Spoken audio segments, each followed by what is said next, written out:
बिस्मिल्लाहिर रहमानिर रहीम। हे समस्त जगतबासी, आज आमी शामीम आली चिश्ती आपनादेर सामने जे आलोचनाटी निये हाजिर हलाम सेटी हलो रमजान एवं ताराबी। रमजान एवं ताराबी निये आजकेर এই आलोचना। যদি কোনো ব্যক্তি আজকের এই আলোচনাটি মনোযোগের সাথে খেয়াল করে শুনতে পারবেন, ইনশাআল্লাহ আমরা দুনিয়া ও আখিরাতে আমরা ভালো পজিশন করে নিতে পারবো আল্লাহর কাছে, এবং আল্লাহর দয়াও আমাদের প্রতি হবে। তবে আপনারা হেডলাইনে পেতে পারেন যে আমরা রমজানে রোজা রাখব, রোজা হবে না। আমরা এই রমজানে তারাবি করব, তারাবি হবে না। না হওয়ার সম্ভাবনা কোন জিনিসগুলো আমরা ঠিকমতো না করলে হবে না। আসলে বিষয়টা এরকম হবে, তবে থাম্বনেলের এটা অনেকেরই খারাপ লাগতে পারে। যাই হোক, আজকের এই আলোচনার মূল হলো, দেখুন, প্রথমে আসব রমজান মাস নিয়ে যে গুরুত্বপূর্ণ এবং যা না শুনলে বা না বুঝলে আমাদের ক্ষতি ছাড়া ভালো কিছু হবে না। এবং এরপরে আসব তারাবি। এই তারাবির নামাজ পড়াটা কতটুকু, কেমন করে, কি, এই বিষয়ে।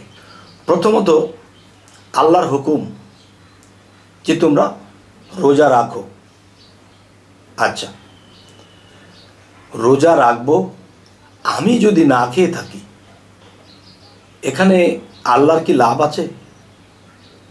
আমি যদি পেট ভরে খেয়ে থাকি, আল্লাহর কি লস আছে? যেমন একটা কথার কথা, এই পৃথিবীতে বহু রাষ্ট্রে বহু রাজা আছে, প্রধানমন্ত্রী আছে। এখন কোনো প্রধানমন্ত্রী যদি বলে আমাদের দেশে খাবারের অভাব, তাহলে তোমরা 3 বেলা না খেয়ে 1 বেলা খাবে, বা 2 বেলা খাবে 1 বেলা খাবে না, তাহলে 1 বেলার খাবারটা বেঁচে থাকবে। তো আল্লাহ তো জানেই স্বয়ংসম্পূর্ণ, আল্লাহুস সামাদ, আল্লাহর কোনো কিছুর অভাব নেই। তবে আল্লাহ আমাদেরকে রোজা রাখতে বললেন কেন? এই 1 মাস কম খেলে কি আল্লাহর আয় হবে? নাউজুবিল্লাহ, এরকম কিছু নয়। তো আজকের মূল বিষয় হলো যে আল্লাহ আমাদেরকে রোজা কেন রাখতে বললেন, আল্লাহ রোজা রাখতে কেন বললেন? আমি না খেয়ে থাকলে আল্লাহর কি লাভ হবে? একটা কথা বলে থাকে, রোজা রাখলে সওয়াব হবে, তারাবি পড়লে সওয়াব হবে। সওয়াব, এই যে বিষয়টা সওয়াব, এখানে আমি যদি পেট ভরে খাই এবং আল্লাহকে ডাকার মতো শক্তি থাকবে, না খেয়ে থাকলে আল্লাহকে ডাকার মতো শক্তি থাকবে? শরীরটা অসুস্থ লাগবে, ভালো লাগবে না, শুয়ে থাকবো। তাহলে আল্লাহ কেন রোজার নির্দেশ দিলেন? এর মূল কারণ কি? এর মূল কারণের মধ্যে যদি আমরা যাই, রোজা রাখার মূল উদ্দেশ্য হলো, দেখুন, যে আমরা 11 মাস যে যেমনি পেরেছি ক্ষুধা নিবারণ করেছি, কেউ পেট ভরে খেয়েছি, কে খাদক হয়ে গিয়েছি, খাবার উপরে খাবার খেয়েছি। তাহলে এর মূল বিষয় হলো, দেখুন, একজন মানুষ যখন একটা মাস উপবাস করবে, রোজা রাখবে, তখন তার লাভ, কিন্তু আল্লাহর লাভ নেই এখানে। যে করবে তার লাভ। সে লাভটি কি? দেখুন, প্রথমত হলো, আমরা যখন 4টা বাজে যদি বা 3টা বাজে যদি আমরা খাবার খাই, সেহরি খাই, পরের দিন সন্ধ্যা পর্যন্ত আমাদেরকে না খেয়ে থাকতে হয়, উপবাস থাকতে হয়। এতে কি ফলাফল আছে, কি লাভ আছে? দেখুন, মানুষ যখন রাতের 3টা থেকে 3:30টার মধ্যে যখন খাবার খাবে এবং সন্ধ্যা পর্যন্ত অনাহারী থাকবে, এরকম 30 দিন থাকার পর মানুষটার কি হবে? এই জীব দেহটা বিভিন্ন খাবার খেয়ে ময়লাযুক্ত করে রেখেছি। আর সেই ময়লাগুলো কি? মানুষের মানব দেহে 6টা রিপু: কাম, ক্রোধ, লোভ, মোহ, মায়া, মাৎসর্য। এই 6টা রিপু আমার মধ্যে কি হবে? কন্ট্রোলে আসবে, দমনে আসবে। আচ্ছা, আমার মধ্যে, আপনার মধ্যে কয়টা ইন্দ্রিয়? 10টা ইন্দ্রিয়। 10টা ইন্দ্রিয়র ভিতরে 5টা হলো কর্ম ইন্দ্রিয় আর 5টা হলো জ্ঞান ইন্দ্রিয়। আচ্ছা, 5টা জ্ঞান ইন্দ্রিয় কি, 5টা কর্ম ইন্দ্রিয় কি?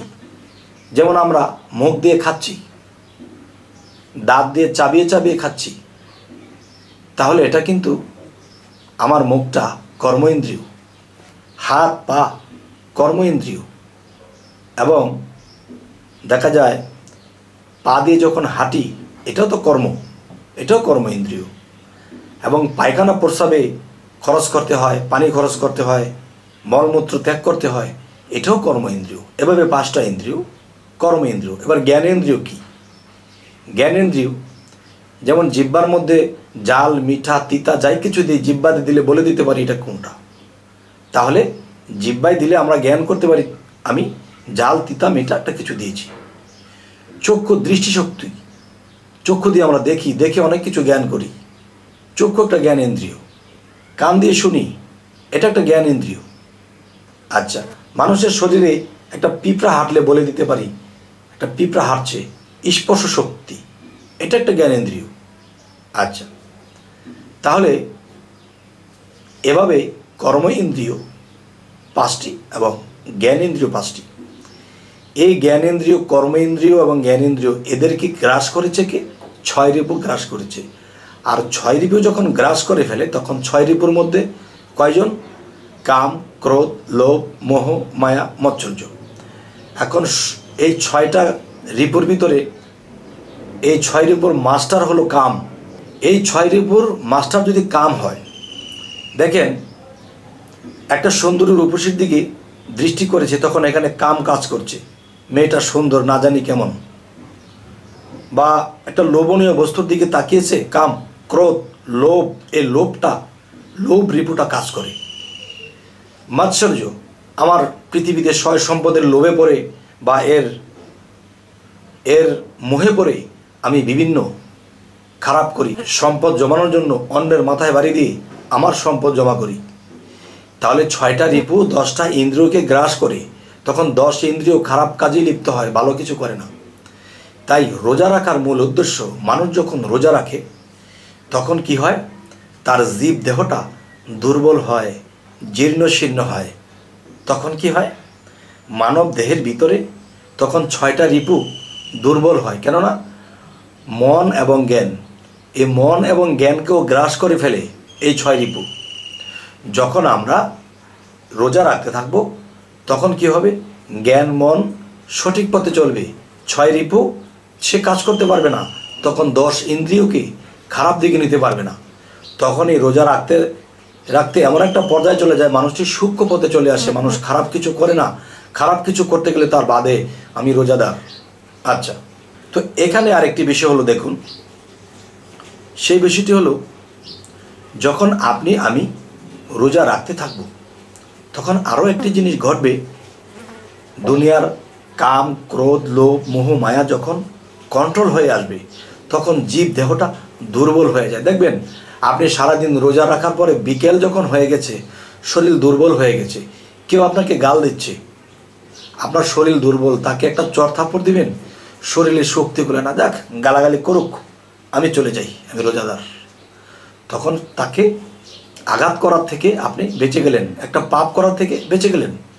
তখন কি হলো? এই রোজা আমাকে আপনাকে সহজ সরল পথে নিয়ে আসলো এবং দেখা যাচ্ছে অশ্লীল মন্দ কাজ থেকে ফিরিয়ে রইলাম। আচ্ছা, এই জিনিসগুলো হলো রোজার মূল বিষয়। এবার আসি, শুধু রোজা রাখলেই হবে না, এখানে আরও একটি বিষয় আছে। শরীরকে দুর্বল করব, তখন আপনার আর আমার মধ্য থেকে কি পরমাত্মা জাগ্রত হবে। আর পরমাত্মা জাগ্রত হলে, যদি আল্লাহ নসিবে রাখে, আল্লাহ যদি তৌফিকে রাখে, তাহলে হয়তো আমরা সেই পরম রূপে রাসূলকেই দেখে ফেলতে পারি। আচ্ছা, গেল এই সাবজেক্ট, রোজার সাবজেক্টই গেল। তবে আরও একটু কথা বলবো, যে কেউ যদি এই রোজা রেখে যদি কেউ মাছ মাংস কম খায় ভালো, আর যদি এই রোজার মাছ মাংস ত্যাগ করতে পারে তো আরও ভালো। কারণ একটি কথা আমি বলেছিলাম যে মাছ মাংস খেলে শরীরে একটা উত্তেজনা উশৃঙ্খল একটা ভাব আসে। দেখবেন বাঘ ভাল্লুক এগুলা কিন্তু উশৃঙ্খল, এরে মারছে, এরে ছিঁড়ছে, এরে খাচ্ছে। তার মানে তারা যে মাংস খায় তাদের উশৃঙ্খল জিনিসটা থেকে যায়, যার ফলে একে থাবা দেয়, একে খারাপ করে। আচ্ছা, একটা হাতি এত বড় একটা প্রাণী, সে কিন্তু ঘাস খায়, কলা গাছ খায়, সে কিন্তু মাংস খায় না। তার শক্তি কিন্তু কেমন, তার দেহটা কিন্তু কম বড় নেই, তারপরে সে কিন্তু নীরব। তাহলে কাঁচা, যেমন একটা বিষয়, আমরা যদি ফল ফলাদি বা সবজি জাতীয় খাবার খাই, আমরা যদি সবজি জাতীয় খাবার খাই তখন কি হবে? তখন আমাদের শরীর ঠান্ডা থাকবে, নিস্তেজ থাকবে, জীবাত্মা দুর্বল হবে, পরমাত্মা জাগ্রত হবে, এবং কি আল্লাহ যদি নসিবে রাখে মহান আল্লাহ তাআলা রাসূল রূপে সাক্ষাৎ দিয়ে দিতে পারে। সুবহানাল্লাহ। আচ্ছা, হাদিস শরীফে একটি কথা এসেছে কি, রাসূলকে যে এক নজর দেখবে তার জন্য দোজখ হারাম। তাহলে রোজার ওসিলায় রোজাটাকে ঠিকমতো পালন করতে গিয়ে যদি আমরা রাসূলের সাক্ষাৎ পাই আর আমাদের দোজখ হারাম হয়ে যায়, তাহলে এর চেয়ে আর কি চাওয়া আছে? যাই হোক, এরপরে যে আলোচনাটি আনবো তারাবি। এই যে তারাবি একটা বিষয়, এই তারাবি নামাজ যদি আমরা বুঝে না পড়ি তাহলে এই তারাবি আমাদেরকে দোজখে নিতে পারে, এই তারাবি আমাদেরকে শাস্তির পথে নিয়ে যেতে পারে। কারণ একটা জিনিস ভাববেন, মানুষ যখন কেউ কাউকে ভালোবাসে আর সেই ভালোবাসার মানুষকে ডেকেছে, সেই ভালোবাসার মানুষকে ডেকে তার সামনে গিয়ে অন্য কারো সাথে কথা বলছে, অন্য কারো বিষয় নিয়ে আলোচনা করতেছে, কিন্তু যাকে ডেকেছে তাকে রেখে সে অন্য ভাবনায় আছে, অন্য কারোর সাথে কথা বলতেছে, যেই কথা না বললেও চলে। তখন যে ভালোবাসার মানুষকে ডেকেছি সে কিন্তু ভিতরে ভিতরে রাগান্বিত হচ্ছে। আচ্ছা, সে যখন রাগান্বিত হবে তার সাথে আমার বন্ধুত্ব নাও থাকতে পারে। আচ্ছা, আজকের যে বিষয়টি তারাবি, এই তারাবি পড়তে গিয়ে আল্লাহর সাথে আমার সম্পর্ক নষ্ট হতে পারে যদি আমরা বুঝে না করি। আচ্ছা, এবার আসি, যখন আমরা সারাদিন ক্লান্তিভাবে আমরা থাকি, রোজা রেখে বিভিন্ন কাজকর্ম করি, ঘাম ঝরেছে, শরীর দুর্বল হয়েছে, সন্ধ্যার সময় যখন আমরা ইফতার করেছি তখন শরীরটা দুর্বল হয়ে গেছে, একটু রেস্টের প্রয়োজন, কিছুক্ষণ পরে আবার দেখা গেছে এশারের টাইম হয়ে যাবে, তারাবি পড়তে হবে, তখন শরীরটাকে বিছানা থেকে ওঠাতে খুব কষ্ট হচ্ছে, তখন উঠে আবার চলে গেল তারাবিতে। তখন তারাবির নামাজের মধ্যে দাঁড়াতে যাইয়া সে ভাবতেছে শরীরটা দুর্বল, সারাদিন রোজা রেখেছি, মনে মনে বলতেছে।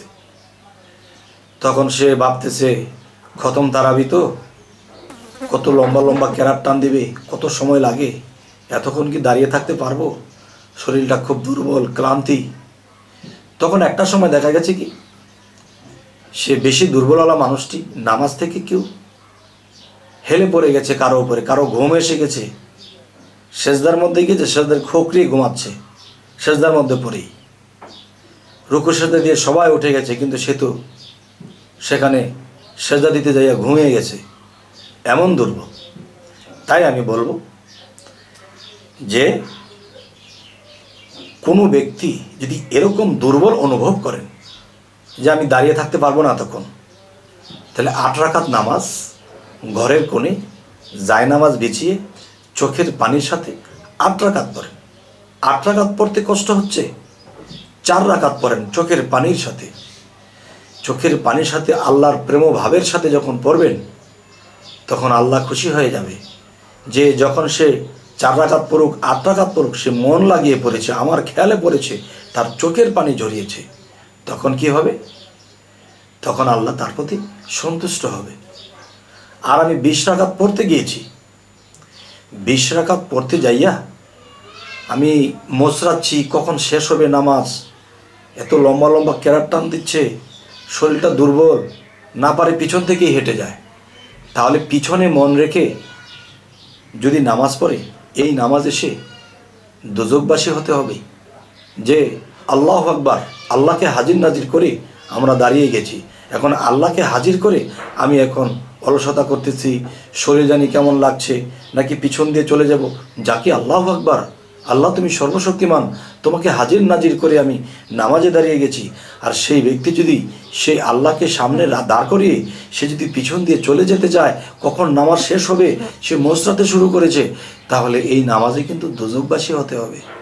তাই আমি আরও কিছু প্রমাণ দিতে চাই। সেই প্রমাণটা কি দেখুন, যখন প্রথম রমজান হবে দেখবেন মসজিদের ভিতরে জায়গা হয় না, এত মানুষ, বারান্দায় জায়গা হয় না, শেষে রাস্তায়ও মানুষে যায় নামাজ বিছিয়ে নামাজে দাঁড়িয়ে যায়। এর 2-3 দিন পরে দেখা যায় রাস্তা থেকে একটা করে কাতার উঠতে শুরু করেছে, কমতে শুরু করেছে। পরে সপ্তাহখানি পরে দেখা যায় যে মসজিদের বারিন্দাও আস্তে আস্তে কমে গেছে। এরকম 15 দিন যখন হয়ে যায় তখন মসজিদের ভিতরে অনেক কাতার খালি হয়ে গেছে। কিন্তু এত মানুষ কোত্থেকে এসেছিল, আবার এখন কমে গেল কেন?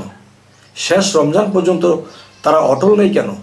এই জন্যই নেই, তারা রোজা রাখে দিন দিন, ততদিন তারা দুর্বল হয়ে আসছে, তখন নামাজে স্থির থাকতে পারে না, আল্লাহর দিকে মন দিতে পারে না, ঘুমের দিকে মন, বিশ্রামের দিকে মন। আর তারাবি শব্দের অর্থ কি? বিশ্রাম। তো তারাবি শব্দের অর্থ যদি বিশ্রাম হয়, আল্লাহ তো কারো উপরে এরকম কোনো কিছু চাপিয়ে দেয়নি। কিন্তু আমার মন থেকে যদি করতে না পারি তাহলে এটা পাপ হবে। এর চেয়ে যার এরকম অবস্থা হবে, শরীরের দুর্বল বেশি হবে, সে ঘরের কোণে জায়নামাজ বিছিয়ে 8 রাকাত পড়ুন, 4 রাকাত পড়ুন চোখের পানির সাথে, আল্লাহ কবুল করবে। আচ্ছা, এ হলো একটা বিষয়। আরও একটা বিষয় হলো কি, যে আল্লাহ মানুষের উপরে কোনো ইবাদত চাপিয়ে দেয়নি। আর এটার প্রমাণ কোথায়? কোরআনে সূরা ইনসিরাত, সূরা সাফফাতের মধ্যে যদি লক্ষ্য করি, সেখানে আল্লাহ বলেছে তোমরা যখনই অবসর পাও সাধনা করো, যখনই অবসর পাও আমল করো। তাহলে আল্লাহ কিন্তু আমাদেরকে একটা অবসর সময় দিয়েছে। আর আমরা কি করতেছি? আমরা এটাই করতেছি যে এমন এমন সময় আমরা আল্লাহর ইবাদতে বসি যখন পিছু টান থাকে। আরে আমি তো মালটা রেখে এসেছি রাস্তায়, কেউ কিনে নিয়ে গেল। আরে আমি গাড়িটা রেখে এসেছি, গাড়িটাকে কেউ নিয়ে গেল। বা আমি দোকান খুলে এসেছি, দোকানের মাল কেউ নিয়ে গেল। তো এরকম মন নিয়ে যখন আমরা নামাজে দাঁড়াবো তখন কি হবে?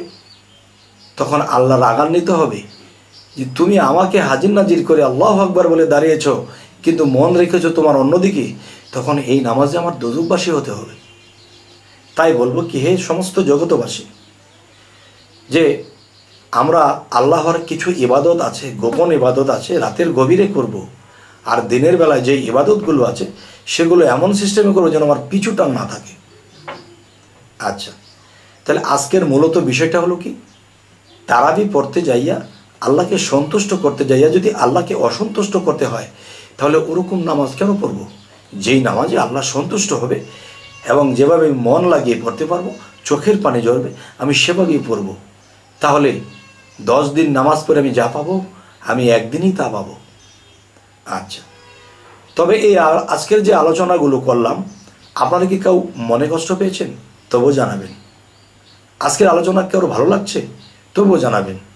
এবং আমাদের চ্যানেলটিকে অবশ্যই সাবস্ক্রাইব করে রাখবেন, পরবর্তীতে যেন আরও ভালো আলোচনা এনে দিতে পারি। তো সকলেই ভালো থাকবেন। আল্লাহ হাফিজ।